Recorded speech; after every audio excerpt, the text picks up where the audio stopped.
Petit Jornal. Inteligência e irreverência em doses diárias.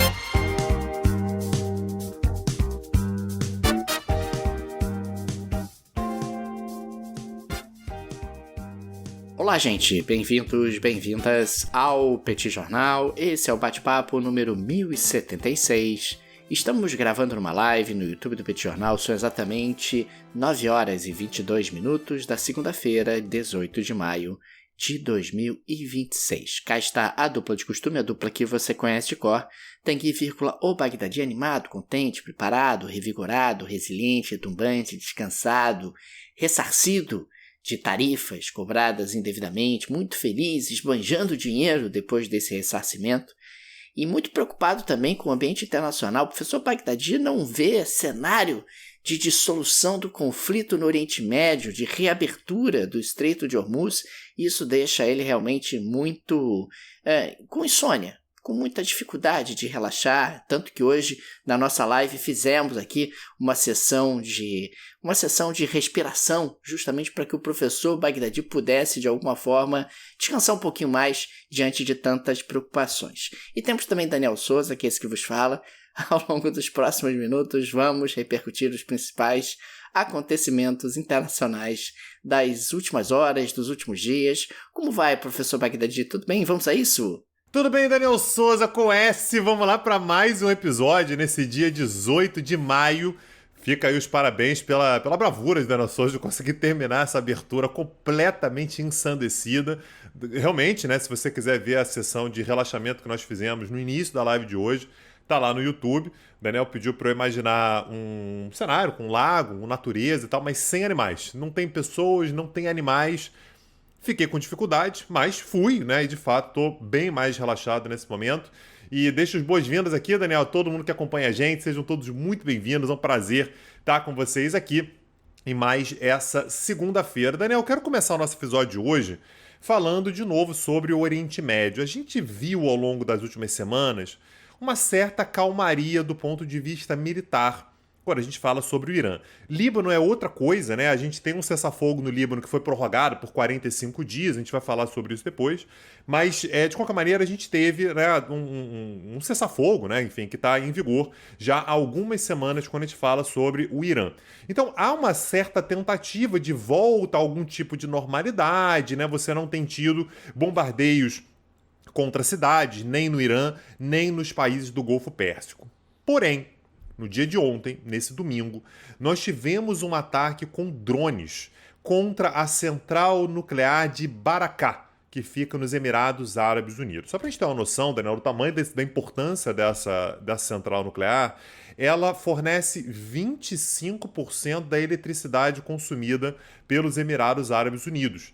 É verdade que os Emirados Árabes Unidos, Daniel, são um país pequeno, tem uma população pequena, mas ainda assim você tem uma central nuclear de 20 bilhões de dólares, que foi construída em cooperação com a Coreia do Sul e que foi a primeira central nuclear em qualquer país árabe, né? Nenhum país árabe teve uma central nuclear antes dessa central. É bastante moderna e ela teve, portanto, ataques contra drones. Esses ataques não levaram a vazamento de qualquer tipo de produto radiológico, né? Então os níveis de radiação eles permanecem completamente sob controle, mas de qualquer maneira essa usina, Daniel, a unidade 3 dessa usina, ela teve que acionar geradores a diesel de emergência para manter o seu resfriamento e o funcionamento dos seus sistemas vitais. Então dá a impressão, Daniel, de que foi um recado, né? O recado foi, olha, tem um cessar-fogo aí, beleza e tal, mas enquanto não houver a reabertura de Hormuz, enquanto os Estados Unidos se mantiverem ali bloqueando o Estreito de Hormuz, o Irã ele tá de olho, ele tá atento. E aí a gente tem mais um elemento que chama atenção, Daniel, quando a gente fala ainda sobre esse ataque, que é o fato de que, ao que tudo indica, esses drones não entraram no espaço aéreo dos Emirados Árabes Unidos cruzando o Golfo Pérsico. Você pega o mapa ali, você tem os Emirados Árabes de um lado, o Irã está do outro lado do Golfo Pérsico.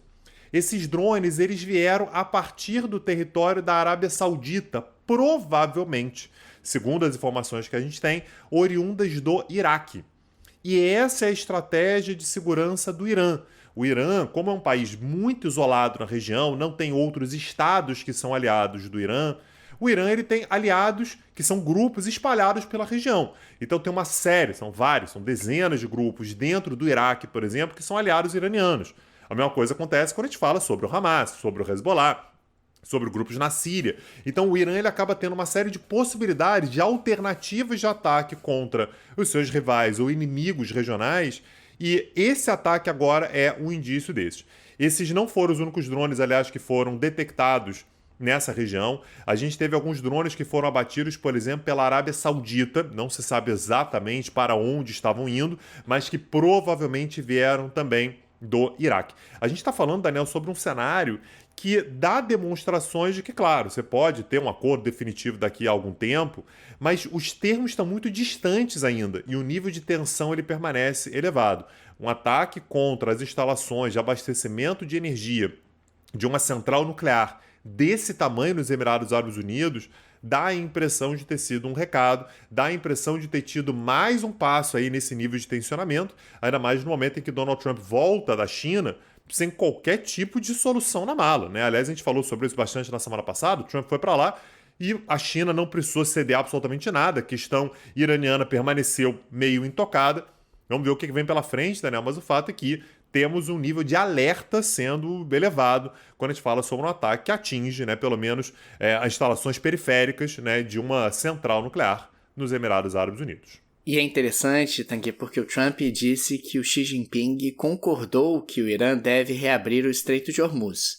Entretanto, afirmou que a China não iria intervir. Ou seja, a China é a favor de reabrir Hormuz, obviamente, quem não é, mas isso não significa que ela vai adotar qualquer tipo de ação para que esse objetivo seja alcançado. Aliás, na manhã de hoje, na manhã dessa segunda-feira, a Reuters publicou que o Paquistão compartilhou com os Estados Unidos uma proposta do Irã para encerrar o conflito no Oriente Médio. As exigências são as seguintes, Tanguy, tome nota.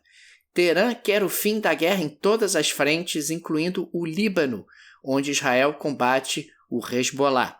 Exige também compensações financeiras pelos danos da guerra, o fim do bloqueio naval americano, garantias contra novos ataques, que novos ataques não vão ocorrer, e a retomada das vendas de petróleo iraniano sem sanções.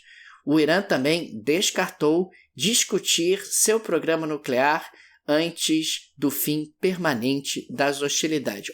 Tem que eu estava olhando aqui, rapaz. Na realidade, as exigências do Irã são exatamente as mesmas exigências da última carta, as mesmas exigências da carta anterior, da carta anterior, enfim. Não estou vendo o Irã se mexer, mas de qualquer maneira, nós tivemos aqui o Donald Trump ontem, no domingo, lá na Truth Social, dizendo para o Irã que o tempo estava se esgotando, que é melhor eles se mexerem rápido, ou não sobrará nada deles, o tempo é essencial. Donald Trump sendo sempre... Também já ouvi isso em algum... Também. Não sei, eu tô com um déjà vu aqui, viu, Daniel? Parece que eu já ouvi isso em algum lugar, o próprio Trump falando isso. Eu me sinto andando em círculos. Eu estou andando em círculos porque um dia o Trump faz uma ameaça ao Irã, aí depois o Irã faz as suas exigências, que são sempre as mesmas, aí depois o Trump ameaça o Irã de novo, e o Irã faz as mesmas exigências, e assim a gente vai seguindo, o tempo vai passando, e a crise energética internacional vai se agravando. Mas segundo o Axios, né, que a gente já referenciou ele aqui algumas vezes, o Trump deve se reunir com os principais assessores de segurança nacional nessa terça-feira para discutir opções de ação militar contra o Irã. E, de novo, a gente está andando em círculos, porque o Trump já se reuniu com essas pessoas algumas vezes para discutir a opção militar. O fato é que a crise energética vai se agravando conforme as semanas vão passando. Nós temos até um levantamento da Agência Internacional de Energia que destaca que o número de países com medidas emergenciais para o mercado de energia saltou de 55 no fim de março para 76 agora. Quer dizer, 76 países já adotaram medidas para tentar minimizar os impactos da crise energética sobre as suas economias. E a Agência Internacional de Energia disse mais. Entre março e agora, final de maio, o consumo mundial de petróleo está cerca de 6 milhões de barris acima da produção. consequentemente, a gente está tendo, isso por dia, né? A gente está tendo na prática uma queima de reservas estratégicas de diferentes países. O problema é que isso tem um limite. Você não pode ficar realmente queimando reservas o resto da vida, até porque essas reservas vão caminhando ali para um esgotamento. O impacto sobre o mercado internacional de energia ainda não foi maior por conta dessas reservas. O impacto sobre o mercado internacional de energia ainda não foi maior porque a China, nos últimos anos, comprou petróleo como se não houvesse amanhã e, consequentemente, ela tem ali uma situação razoavelmente confortável no presente momento e que pode se manter confortável por bastante tempo. A China, ela compra uma grande quantidade de petróleo por dia. Aliás, ela é a maior compradora de petróleo no mercado internacional. Se ela não pressiona tanto o mercado pelo lado da demanda, o mercado não sobe tanto. Mas, de qualquer maneira, o cenário de uma recessão global se aproxima. A gente já falou sobre isso aqui. No início, a economia mundial vai desacelerando. No início, você vai tendo ali um pequeno impacto inflacionário. Só que, com o passar do tempo, a situação vai se agravando. O início da guerra foi ali na virada de fevereiro para março. A gente está chegando em junho. E a guerra não está resolvida e não há uma perspectiva de solução. Você tem ali um cessar-fogo, uma interrupção de hostilidades, pelo menos diretamente entre Estados Unidos e Irã, embora outras hostilidades na região continuem, como você destacou na pauta anterior. E quanto mais o tempo passa, mais o mercado fica desequilibrado e mais tempo o mercado vai demorar para voltar ao normal. É muito, muito preocupante. Eu sei que às vezes parece que a gente volta muitas vezes a esse tema, mas infelizmente, gente, não há nenhum outro tema mais importante na economia mundial, na política mundial nesse momento. E quanto mais tempo esse tema permanece sobre a mesa, pior vai ficando a situação e mais graves vão sendo as consequências. É interessante, inclusive, destacar que tem países adotando algumas medidas bastante agressivas. Você teve a Índia, por exemplo, destacando que os seus cidadãos não devem viajar ao exterior, pedindo para que não viajem ao exterior, que não usem dólares justamente para que as reservas do país não sejam pressionadas dentro desse contexto de adversidade. Você tem a Austrália anunciando mais dinheiro justamente e mais suporte para o mercado de energia. A França dizendo que vai aumentar também, vai colocar numa outra escala a defesa do setor energético. Você tem países da Ásia que já estabeleceram jornadas reduzidas justamente para tentar diminuir a circulação de pessoas e, consequentemente, o consumo de energia. É bem grave a situação e quanto mais o tempo passa, mais ela vai se agravando. E o que a gente pode fazer aqui do Brasil, Daniel? A gente não pode fazer nada para resolver a questão lá. A gente pode trabalhar. E aí, Daniel, para trabalhar também tem que ir bem vestido, né? A Insider Store, portanto, ela te ajuda no que você pode fazer, que é continuar trabalhando, né?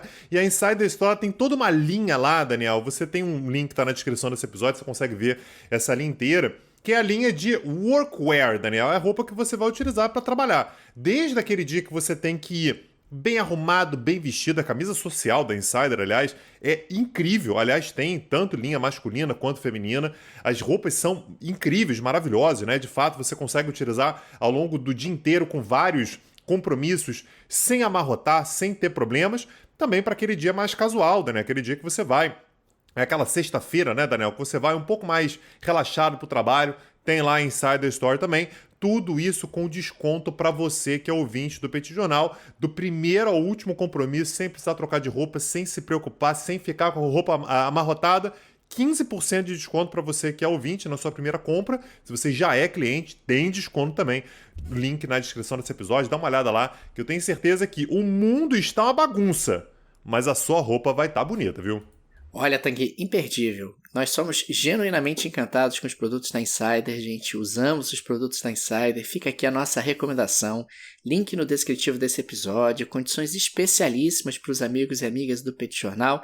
Insider Store, com peças para as mais diferentes situações, inclusive para o trabalho. Aliás, Tanguy, eu tô aqui com algumas blusas sociais da Insider. Rapaz, faz bonito, hein? Faz uma boa figuração quando nós temos aqui alguns eventos do Petit Jornal. Recomendo demais, link no descritivo desse episódio.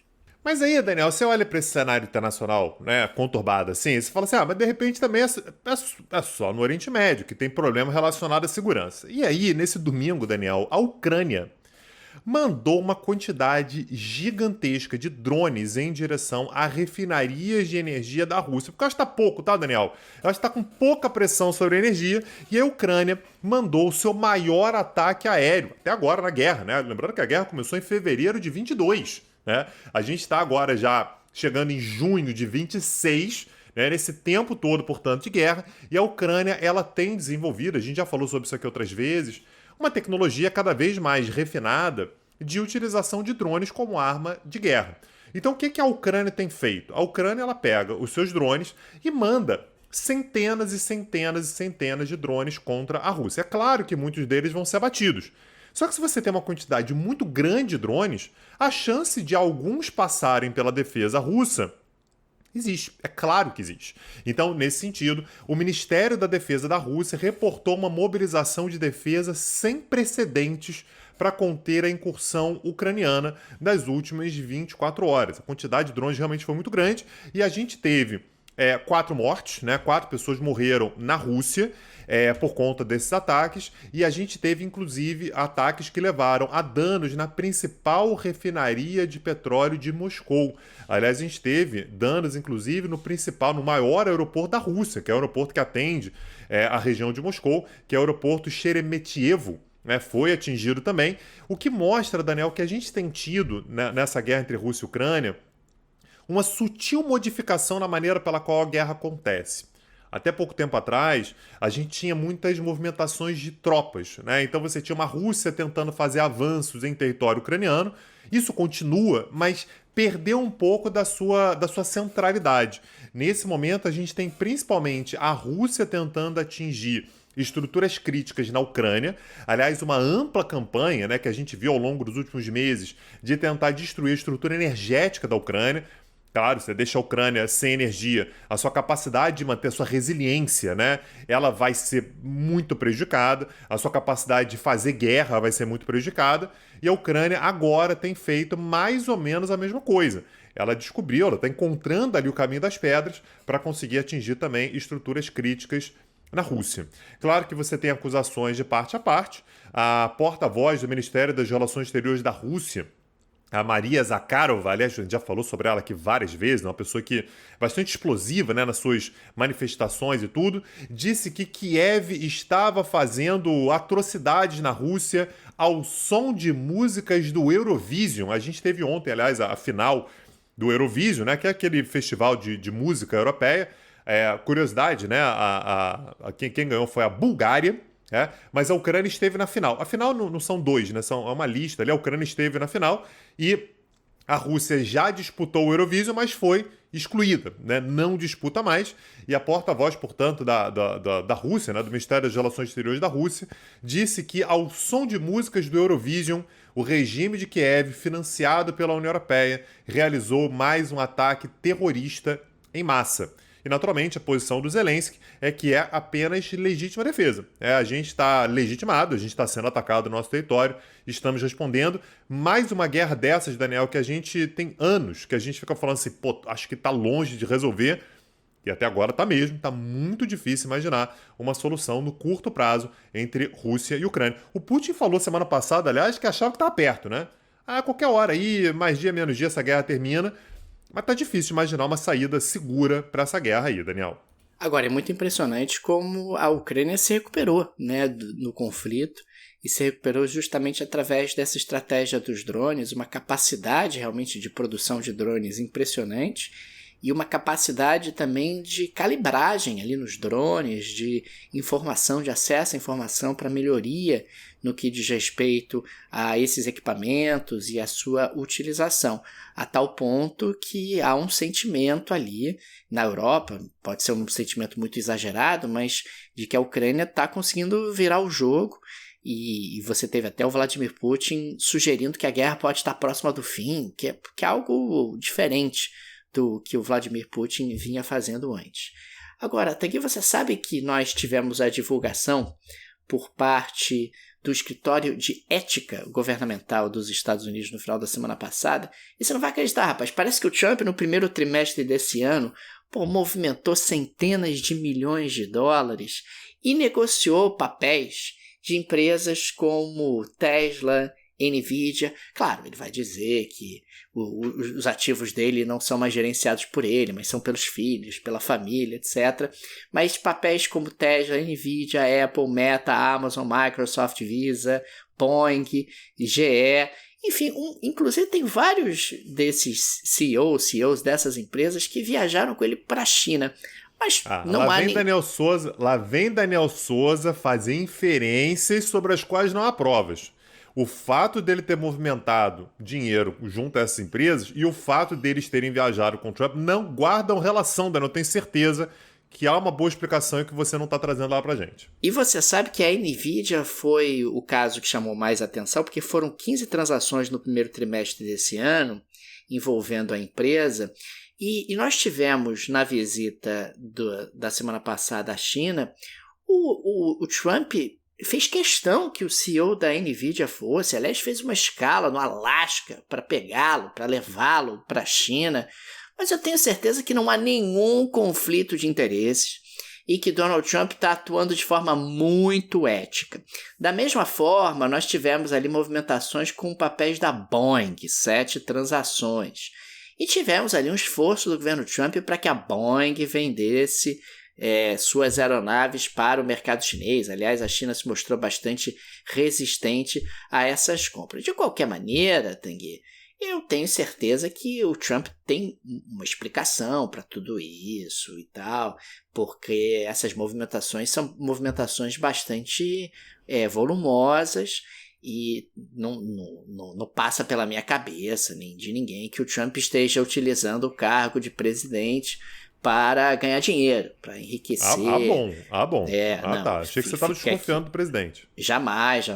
Ele é um homem de negócios e eu tenho certeza que ele separa muito bem as coisas para evitar qualquer tipo de conflito de interesses que possa despertar alguma suspeição sobre movimentações, escolhas e decisões que ele toma como presidente. Ô, Daniel Souza, tem opções de viagem pra gente aí, Daniel? Uma dica? Pra onde que as pessoas podem viajar? Como é que elas podem alocar o dinheiro das suas férias? Ô, Tanguy, tem. Aliás, eu queria registrar aqui na Geleia da Shakira que hoje temos uma dica de uma companhia canadense.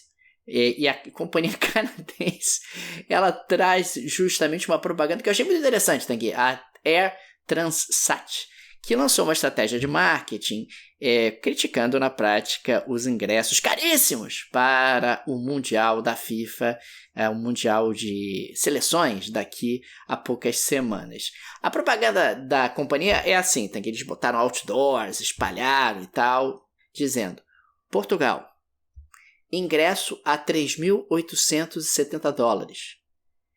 Viajar para Portugal, $799. Inglaterra, ingresso a $3.402.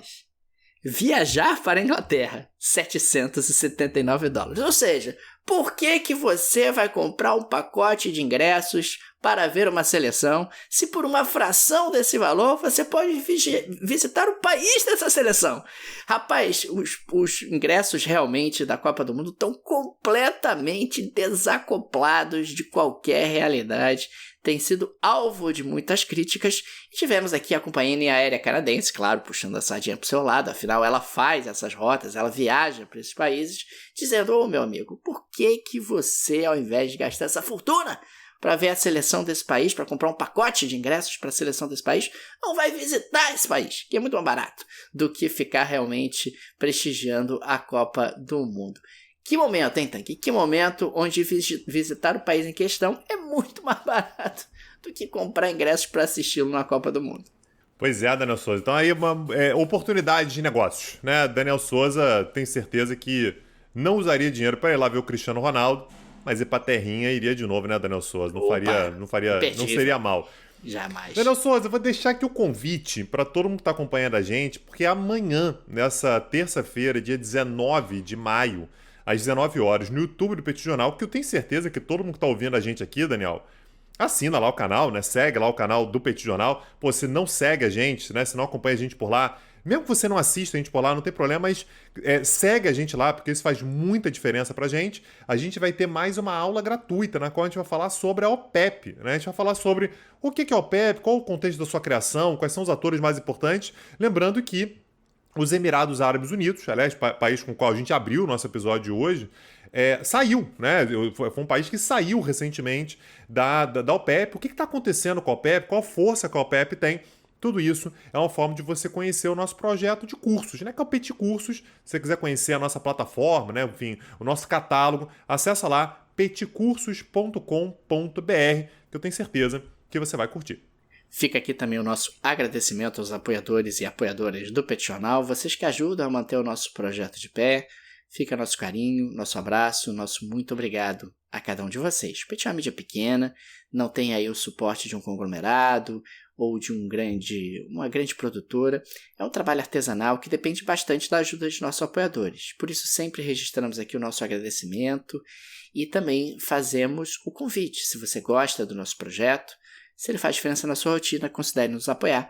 No descritivo desse episódio tem várias alternativas, tem a chave Pix, que é uma forma prática e instantânea de apoiar o Petit Jornal. Você pode, inclusive, ativar o Pix recorrente, chave Pix no descritivo desse episódio. Tem o link do Apoia-se, o link do Patreon. Tenho certeza que uma dessas alternativas será confortável para você.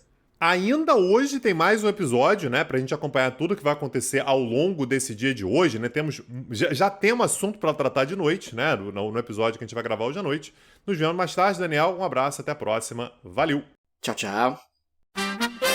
Petit Jornal. Inteligência e irreverência em doses diárias. Acesse www.petitjornal.com.br.